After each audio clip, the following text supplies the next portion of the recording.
હવે વાત કરીએ કોંગ્રેસના તેજાબી નેતા પ્રતાપ દુધાતની, જેણે એવું વાક્ય બોલ્યું કે છંછેડાયો છે વિવાદનો મધપૂડો। અમરેલી કોંગ્રેસના નેતા પ્રતાપ દુધાત મહાશિવરાત્રિના દિવસે શિવજીના દર્શનાર્થે ગયા હતા, જ્યાં તેમણે મીડિયાને સંબોધતા રાજુ કપરાડાના રાજીનામા અને આપમાં ચાલી રહેલા અંદરો-અંદર ઝઘડાને લઈને એવું નિવેદન આપ્યું કે ગુજરાતના રાજકારણમાં નવી ચર્ચાઓ શરૂ થવા લાગી। એમ તો રાજકીય નિષ્ણાતો માને છે કે ગુજરાતમાં ક્યારેય ત્રીજો પક્ષ ચૂંટણીમાં નથી ચાલતો, અને નિષ્ણાતોની આ જ વાતને રિપીટ કરતા કોંગ્રેસના કદાવર નેતા પ્રતાપ દુધાતે કહ્યું હતું કે થર્ડ પાર્ટીના વિભાજન દ્વારા ગુજરાતને નુકસાન થઈ રહ્યું છે।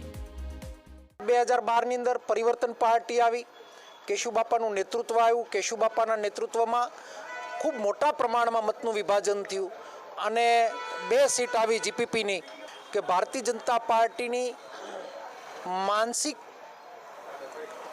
એક આખી પ્રોપોગેન્ડા અને ગુમરાહ કરવું। સાથે જ મત વિભાજનના કારણે કોંગ્રેસના 60 ધારાસભ્યો મટી ગયા હોવાનું નિવેદન આપ્યું છે। તો બીજી તરફ રાજુ કપરાડાના રાજીનામા પર નિવેદન આપતા દુધાતે કહ્યું કે ધીમે ધીમે સાવરણાની સળીઓ વિખાઈ રહી છે, તે દેખાઈ આવે છે। આમ આદમી પાર્ટીમાં રાજીનામા પડ્યા।